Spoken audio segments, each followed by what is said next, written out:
Yo, je suis l'homme relou qui va juste te dire de cliquer sur la cloche à côté du bouton abonner et d'activer les notifications pour bien être averti quand je sors une vidéo. Sinon YouTube chie dans le pâté, vous êtes pas toujours au courant. Et si t'es pas abonné, bah abonne-toi si t'es chaud. La bise et bonne année. Hey, bonjour et bienvenue sur ma nouvelle vidéo. Aujourd'hui, j'avais envie de vous parler d'un sujet qui... Et puis merde, vous l'avez lu dans le titre, je vais vous parler des maths. Alors ça fait pas mal d'années que je fais des maths, je pense pas être trop mauvais dans cette matière, j'ai eu 17 au bac SP maths. Et donc si vous êtes sage, en fin de vidéo je vous donnerai mes conseils et astuces qui m'ont permis d'avoir des bonnes notes en maths au collège et au lycée. Bref, avant ça, parlons des maths en général, qui est quand même une matière qui laisse personne indifférent. Genre déjà, tu sais, on connaît tous ce gars un peu daron qui te sort toujours: non, en maths je suis pas nul, j'étais fort avant, mais après c'est parti en couille. Genre à partir du CP, quand t'as les nombres qui sont arrivés, j'ai décroché. Enfin, vous inquiétez pas si vous aimez pas les nombres, hein. Après les maths ça se diversifie, par exemple en terminale t'as plein de Z avec les nombres complexes, et puis t'as encore les racines carrées, ça devient des racines et des Z en fait. Et puis même dans les études supérieures, les maths c'est plus que des lettres, c'est une dictée le bordel. Les nombres c'est devenu un Pokémon légendaire. Alors souvent quand t'as des bonnes notes en maths, les gens te traitent d'intello. Oui, je dis traite parce qu'aujourd'hui intello c'est une insulte. C'est quand même chelou quand tu penses, genre bientôt les insultes ça va être ça. Putain, t'es fort en maths, t'es trop un intello toi. En plus t'es grave beau, t'es trop musclé, t'es putain de gentil, et puis ta mère elle est grave sympa. Et d'où tu parles bien de ma mère? Et ma mère c'est une pute, ok?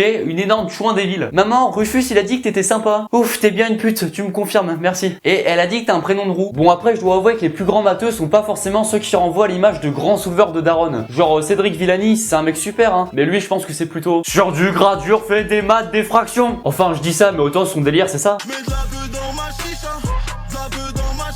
Non, alors évidemment, le feu en maths quand t'as pas une super moyenne, c'est les fameux DM, les seins chauds. Tu sais, quand t'as foré un gros DS coef 3 et que tu comptes sur ce bon vieux DM coef 0,5 pour te remonter ta moyenne, mais qu'au final quand tu fais le calcul sur ta calculette, ça te remonte que de 0,2 points, tu parles chinois et tu vérifies 58 fois si t'as pas fait une erreur de calcul, mais non, ta moyenne est bien descendue chercher du pétrole. Alors DM ça veut dire devoir maison si jamais, donc c'est un devoir qu'on est censé faire à la maison. Et ouais, on n'a pas le bac nous, on n'a pas le brevet des collèges nous, on n'a pas la SSR1 nous, on n'a pas le permis piéton nous. Non mais du coup un jour j'ai un pote qui avait la flemme de faire un DM, il a sorti à sa prof pour tester. Voilà madame, j'ai pas de maison, je suis SDF, je fais comment le devoir maison? Pas de problème Antonin, je vais te donner un DR, un devoir rue, the bee. Non alors le truc classique quand tu fais des maths et que t'es en S, c'est que les autres filières pensent que pendant ta journée de cours tu fais que des maths. Bon, ça c'est un peu vrai. Mais ils pensent surtout que tu surkiffes ça et qu'entre potes on ne parle que de ça. Bon, ça c'est un peu moins vrai hein. On est normaux nous aussi. Genre vos attentes c'est pas trop la réalité. Comment les autres filières imaginent les S? Le McDonald's est fermé. Et si on calculait la probabilité qu'il ouvre dans les 16 prochaines minutes, qu'on convertissait le retard probable en millisecondes et qu'on calculait l'écart type de la série statistique des retards d'ouverture sur les 28 derniers jours? J'en tremble d'impatience. En réalité, le McDo est fermé? Bon bah nique sa mère go tacos. Comment les autres filières imaginent les S? Si la professeure tend son bras dans 2,8 secondes précisément en créant un angle de 87,6 degrés avec son ventre, cela nous permettrait d'admirer une formidable parabole représentant une fonction polynomiale du second degré. En réalité, comment ils font les parents qui habitent à Versailles quand leurs enfants laissent la lumière allumée? Parce qu'ils peuvent pas dire « Oh, on n'est pas à Versailles ici », puisqu'ils le sont.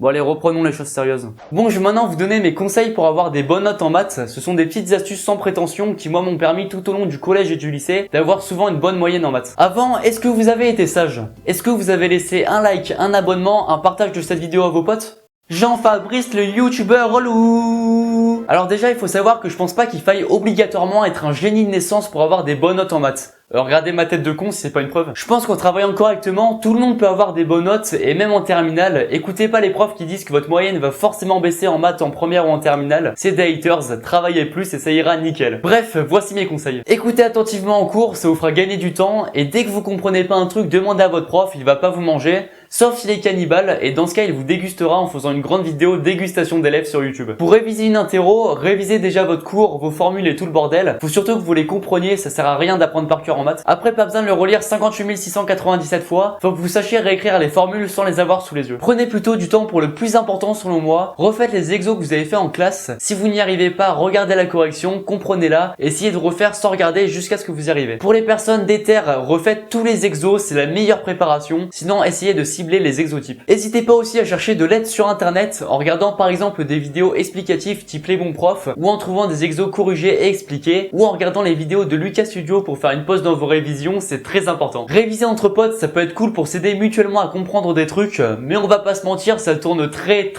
souvent à 1 heure de pause, 10 minutes de travail. Niveau productivité, c'est quand même pas ouf. Juste avant l'interro, essayez de stresser le moins possible, vous avez bien révisé donc martelez-vous dans votre putain de cerveau que vous allez réussir. Donnez-vous à fond pour pour avoir aucun regret et aller grailler un grand tacos en sortant en résumant votre interro avec la fameuse citation de Jules César: je suis venu, j'ai vu, j'ai soulevé. Et c'est la fin de cette vidéo, j'espère que ça vous a plu. Comme d'hab, n'oubliez pas de laisser un bon pouce bleu, de vous abonner à ma chaîne YouTube et de partager cette vidéo à vos potes qui font ou ont fait eux aussi des maths. J'espère que mes quelques conseils vous auront au moins un peu aidé et qu'avec vous deviendrez des futurs Cédric Villani et que sur du gradure vous ferez des maths d'effraction. Sinon, faites du foot, c'est bien aussi. Allez, en tout cas, merci et à bientôt pour de nouvelles vidéos.